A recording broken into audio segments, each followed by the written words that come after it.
If you ask me, what is the secret of my success, I can tell you in one word. Please. That is integrity. Integrity is the secret. 4:30 I get up, then I do the normal routines and then do some pranayam. Then I read Bhagavatam, Srimad Bhagavatam, for about 45 minutes. Every day. Every day. Religiously, whenever I am at headquarters.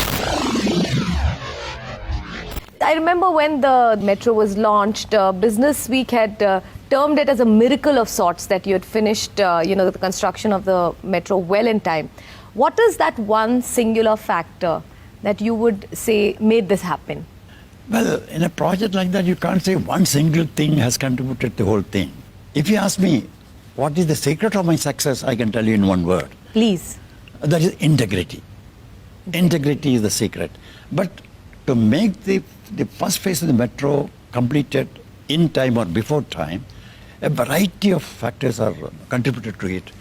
Basically, I would say the real good team I had, very competent, professionally very competent team, which was behind me. That was the main thing. The other thing is the type of support I got from the government. I see. You see, a huge project of this type, to execute it in the capital city of the country, under the eyes of all the very, very powerful people. The powers that be. Yes. You require a lot of support. I had that support from the government of Delhi, I would say, in all matters. So that is one main advantage I had. So the environment was very conducive to you putting your best foot forward. I would say that, yes. Wow, that must have been a major factor. Yes. What was a day in your life like when you were working on the metro? Well, normal thing, I used to get up at 4:30. 4:30? Who gets up at 4:30? In Delhi, I used to wake up at 4:30. Nowadays, I wake up at 4 o'clock in Kerala. That's the secret of all efficiency, I tell you. 4:30 I get up, then I do the normal routines and then do some pranayam. Then I read Bhagavatam, Srimad Bhagavatam, for about 45 minutes. Every day? Every day. Religiously, whenever I am at headquarters. Of course, when I am on tour or traveling, it's not possible. Yeah. Then, afterwards, we have I do some yoga. My God. You do yoga about 45 minutes, have my breakfast, and leave for the office early. I'm one of the first to reach the office. Yeah, the reverse clock is running in your head 24/7, I see. But I've also heard that you also never carry files at home and nobody can call you unless it's an emergency, which is like the best way to do things. Is that right? Or is that a rumor? No, it's true. I don't carry work home if I could manage it. Because I always felt that at home, I must have the time privately for myself and my family. Unless there's an emergency, I don't encourage people to contact me also over phone. I was reading about you and it said that you've been transferred about 25 times. And I think the wisdom of the Gita, somewhere you said, had kept you grounded. Is that correct? Well, to be precise, in my first 15 years of service on the Indian Railways, I got 25 transfers. How is that possible? Somehow it happened like that. Okay.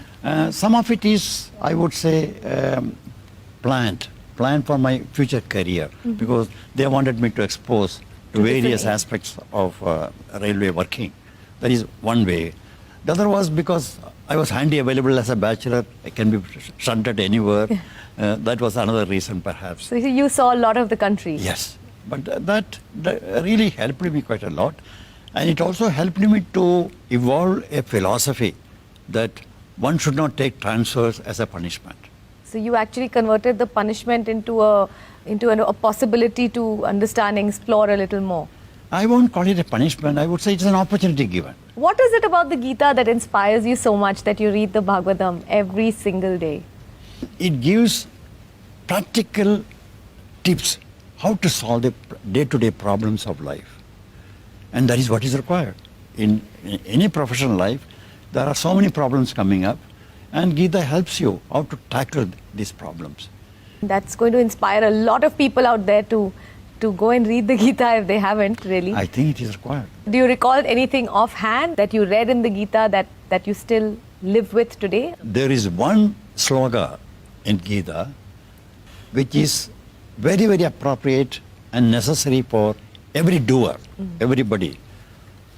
Mukta Sango Anahamvadi Dhrityutsaha Samanvitaha Siddhi asiddhyo nirvikara sakarta satvika uchyade.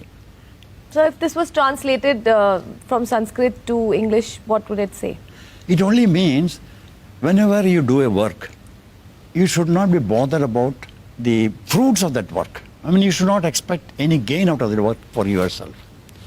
Then you should do it in such a way with full dedication and full enthusiasm. And you should not be dismayed by the good results or the bad results. A man who views his work in that fashion is a virtuous doer. It means that. And that's what you embodied for yourself as well. That is what I practice. There was a vigilance controversy that I was reading about where, you know, some junior of yours was implicated, where you got caught in the whole thing. How did you just manage to have such a spotless reputation even when stuff was happening around you? There was a vigilance inquiry going on against a junior officer. Okay. Then I stepped in and said that you should not inquire against him because whatever he has done it on my instructions. Oh, it's like that? Yes. Oh. So if you want to inquire, take up vigilance case, take it against me, not against my subordinate. That is the stand I took. And they were very happy, yes. They said, yes, we'll take up the case against you, and took up the case. Ultimately, it went to the railway ministry, and the member in the railway board, he went through the whole case, and he said that what he has done, what I have done, is what he expects from every young engineer in the country, in the railways.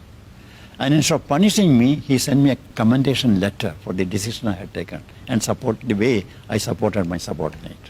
That's amazing. I could make a film out of your life, honestly. No, these are simple, small things, but it keeps the morale of your staff when you are prepared to take the responsibility and not trying to pass on the blame to him. No, it definitely encourages and I'm sure it makes your entire team diehard supporters of whatever you do. Yes, And in a way, I mean, definitely in a way, yes.